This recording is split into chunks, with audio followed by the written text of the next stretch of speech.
Alright, so to the people of Ajiron community along Lekki Egbe Expressway on the island of Lagos, and to well-meaning Nigerians that are following this case of Ahmed Akambi, who was arrested for allegedly unaliving Sheriff Salami and Prince Ademola Akinloye, I have an update. And you see what I've discovered about this case?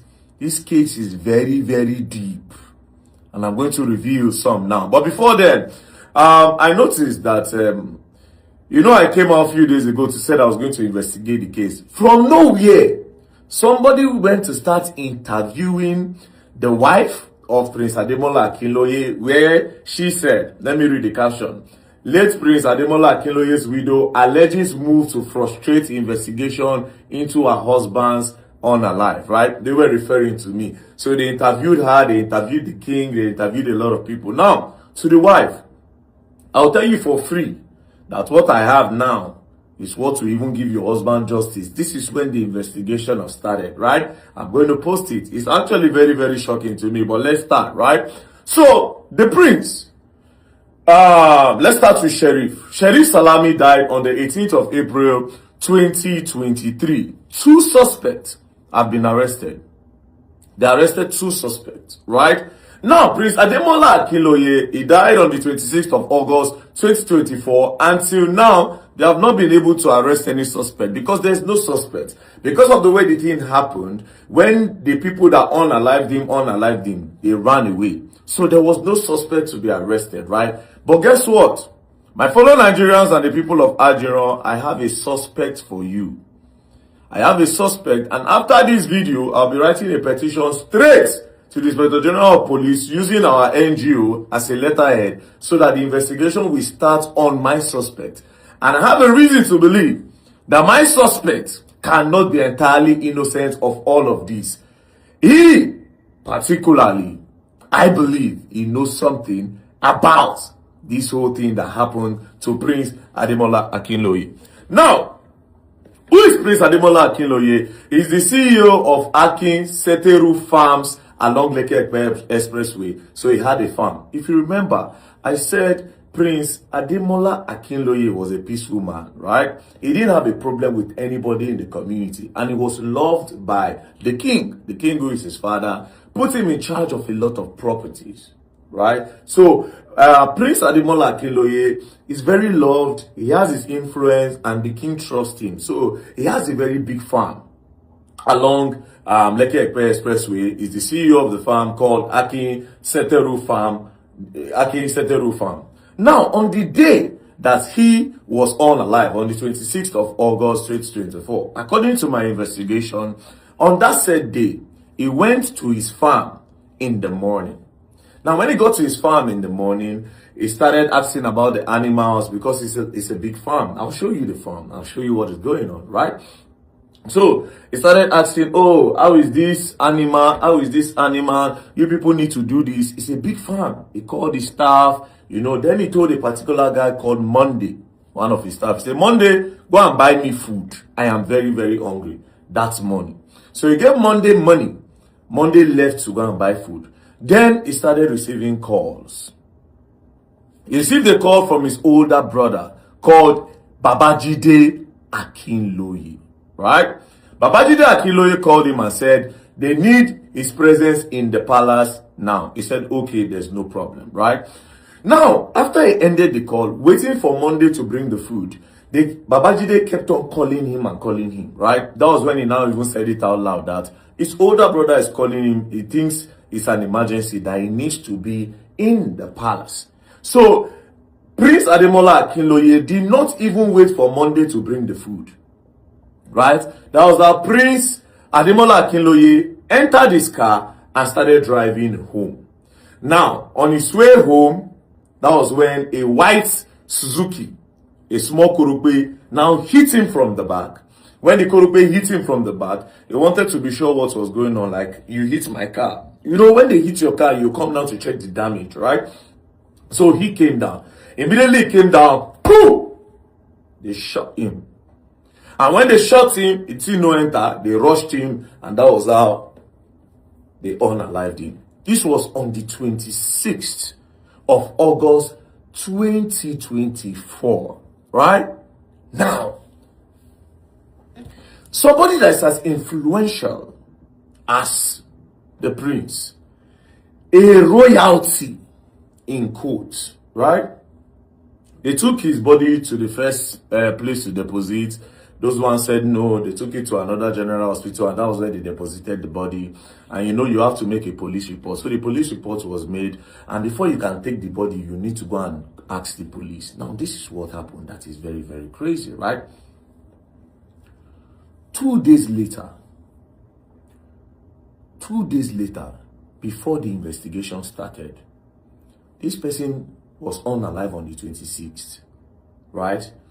Before carrying the body, doing body processing and all. If police are going to start investigation, they can't start immediately, especially with the kind of system that we have. Guess what happened? 2 days later, somebody came for that body. Guess who came for the body? The same person that called him on the phone to come to the palace. His older brother, Babajide Akinloye. Wait, you see where this is going to, right? Babajide Akinloye immediately went to go and swear an affidavit for waiver, right? Let me read it. You now know me with evidence.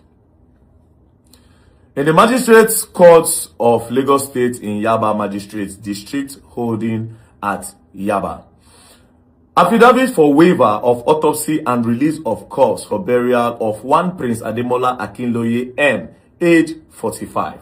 I, Akinloye Aziz, male Mushin, Nigerian citizen residing at Ojumu Royal Palace, Ajiran, Etiosa local government area, Lagos State, do hereby make an oath to state as follows. Let's read together. Number 1, that I am the above person. Number 2, that I am the elder brother to the deceased Prince Ademola Akinloye. Number 3, that the deceased Prince Ademola Akinloye was shot and stabbed to death by unknown armed men on the 26th of August 2024 at Chevron Drive via Bodilon Court Estate, Lekki, Lagos State. Number 4, that I am requesting for the release of the corpse for burial without performance of autopsy because it is against the Islamic rite, right?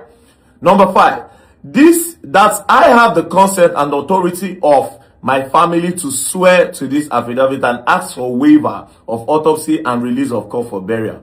Number 6, that the police authority are not liable for any legal consequences because of the waiver of autopsy not performed on the corpse. Number 7, that the corpse is deposited at Lagos Island General Hospital Mortuary, Lagos State for preservation. Number 8, that this affidavit is required for record and official purpose and to enable the police to assist us in releasing the corpse of burial. Number 9, that I make the affidavit in good faith and in accordance of the provision of the oath law of Lagos State, Nigeria 2015, sworn as the Magistrate Court Registry Yaba. Now look at the date. The date said 28. This was just 2 days after the prince was unalive.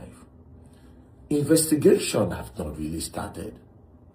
Now, for somebody that was unalive like this, where some people can't shoot, they no stop there, they can't go cut down. A deep investigation is needed to be done in a case like this where there is no suspect. Autopsy needed to be done. It is a must. But the same person that called and told the priest to rush to the palace, to the point that the Prince Ademola Akinloye, could not even eat the food he sent Monday to buy. He did not eat it. He came out, a white Korope bus without plate number hit him from the back. He came down, boom, boom, they shot him. Right? This is the same person that quickly went to the police station to go and collect the body, right? But he didn't stop there. He didn't stop there. Do you know the next thing he did? 7 days later, you remember this person was unalive on the 26th. On the 28th, the older brother, before investigation even started, he quickly went to go and take the body and put it on Islamic rites. We are talking about a prince, right? But this is another thing that he did that was very, very suspicious. He went to the police station This is the part. Bond to produce exhibits in police station custody. So this is a bond. He went to go and tell the police that the police should give him the prince's phone. The deceased, his younger brother, Prince Adebola Akinloye. The older brother, Jide, went to the police station and said, give me his phone. Give me his phone. This was before, remember he has collected the body. Investigation never even dey mature. He had quickly gone to go and collect the phone. Meanwhile, this particular phone would have revealed a lot of things. A lot of things. Right? A lot. From this phone, they will be able to know if somebody was threatening him. Excuse me. If somebody had been threatening him, the kind of calls he has been receiving, the phone numbers that have been calling him, if he has been chatting with anybody on WhatsApp, if he has been making anything, if somebody has been blackmailing him, everything. This phone, a forensic analysis on this phone would have revealed some of the things that would have answered the question of who buy this guy. The older brother went to go and sign that they must give him the phone. And that was how they released the phone to him. So this is the bond, right?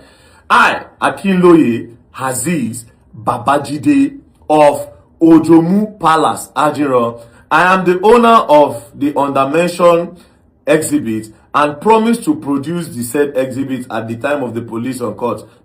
Leave that. Now, this is the kind of phone that I collected. One Samsung S23 on the 2nd of September 2024. Remember, this guy was unalive on the 26th. The older brother went to go and collect the body of him. Before autopsy was done, he collected his body. 2 days later.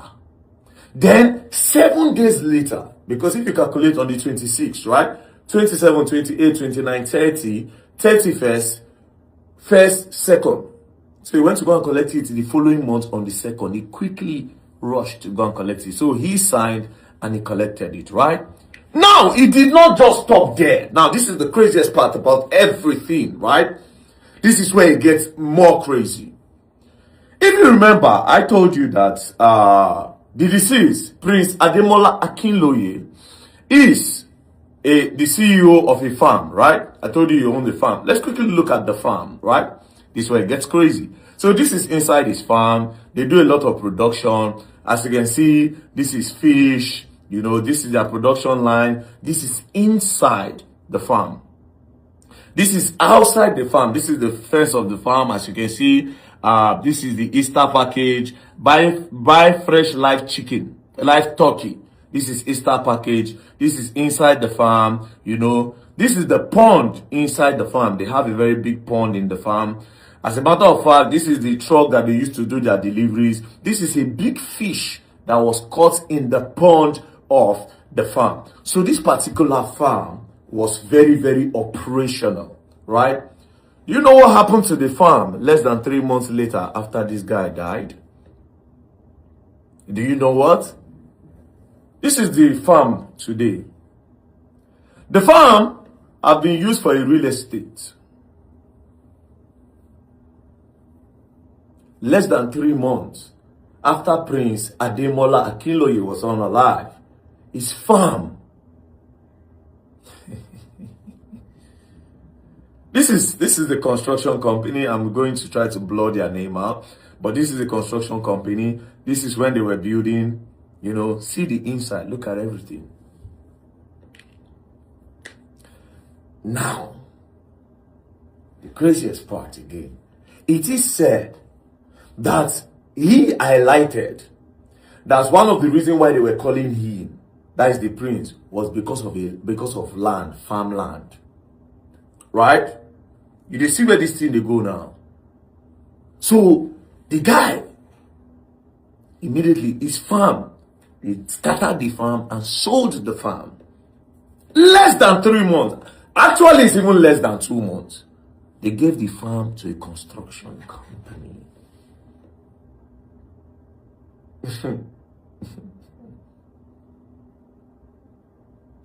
Now, let me also mention something to you guys.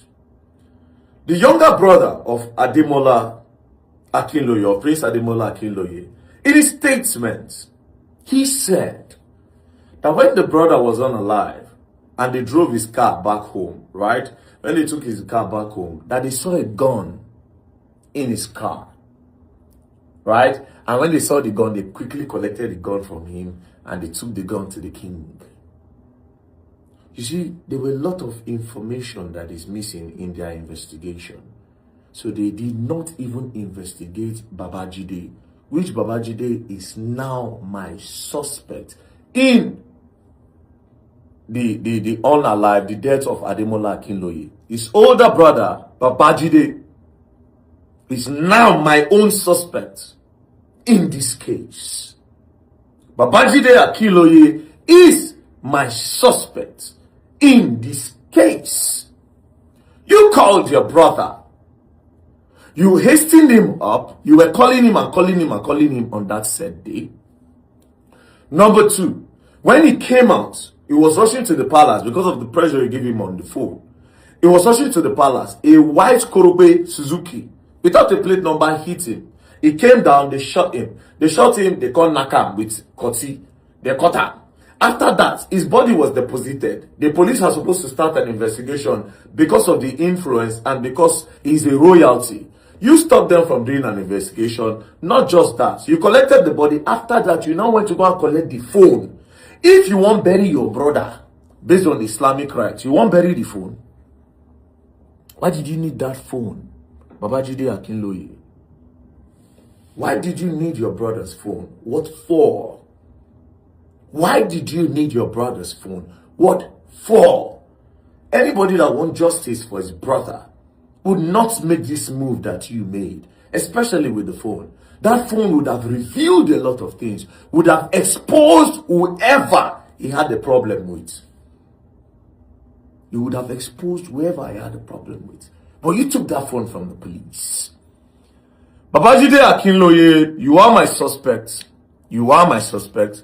I'm going to write a petition to the Inspector General of Police so that they will start an investigation on you. And if they don't start an investigation on you, it means that all of you know exactly what you are doing. It means that you people know what you are doing. And that being said, if you people are putting this thing on Ahmed Akambi, you must be able to link. But there's no link in all of these scenarios. Do you understand? That is why I say, now said not be even about Ahmed, it's about justice for Prince Ademola Akinloye. Now, let me round this all up before I write my petition to the Inspector General of Police so that they will investigate Babajide Akinloye. There's another guy. His name is Harun Akinloye. Harun Akinloye, you were seen on the farm of the prince on that said day in the morning. And Harun Akinloye, you are a loyalist to Babajide Akinloye. Everybody know you and him. You are loyal to Babajide Akinloye. What were you doing on the farm that same morning? They said you came there at 7 a.m. to come and look around. And then you looked around. Maybe you were trying to see when the Prince Ademola Akinloye was going to arrive. Maybe you were the one that called and said, oh, the prince around. They have not investigated you, have they? We'll write a petition against you as well, Harun. And I also heard that immediately after he was on alive, not so long, they gave you a 2-bedroom apartment in a house. They gave you a house in Mega Mount Estate on the island. You were married. You married around May, but you didn't have a house. You married about three months before he was on alive. Then after he was on alive, they gave you a place. And you are close to this said man. You see, you people are my suspect. So we are going to write a petition. And I would also like to say this to the Lagos State Police, especially, what's his name? CP Jimo. I don't know the kind of investigation you did that made you put Ahmed as a wanted person in this case. You didn't do your investigation properly. You didn't do an investigation. I don't know the kind of investigation the Nigerian police did on this case. But right now I'm saying justice for Prince Ademola Akinloye, justice for him. His brother, Babajide Akinloye, is the main suspect in this case. Babajide Akinloye is the main suspect in this case. Why did he go and collect the phone? And as a matter of fact, they didn't want to release the phone to him, but the influence he has made them to release the phone. Right? So we are going to come to that. So I'll be posting more about this case sooner. You know how to do more investigation on this. But for now, this is the face of the main suspect. Right? If he thinks Very Dark Man, they talk anyhow, he can sue for Very Dark Man saying that he's the face. He should sue, but for now, we are writing a petition against him ASAP. So I ended the video and I forgot I didn't say this part, right? Now, with the way they were so quick to sell off that farmland, usually if person buy like that, you go wait, check if you feel run that business for him. Like that farmland, like that farm that Prince Ademola Akinloye had, they would have tried to put some people there to make sure they try to continue in his legacy. But the way they were so quick to sell the land to a real estate company, two things. It's almost as if that real estate company might have paid for that land even when Ademola Akinloye was still alive. Or maybe the real estate company had made an offer that Ademola Akinloye refused, and somebody else knew about that offer. Then immediately the guy was put down. Boom! They sold. This case is deep. We'll write a petition against Babajide Akinloye, who is the brother of Prince Ademola Akinloye, and against Harun Akinloye, who is the cousin of Prince Ademola Akinloye, that was on live on the 26th of August 2024. So, Nigerian police, I have two suspects. Peace and love, don't play.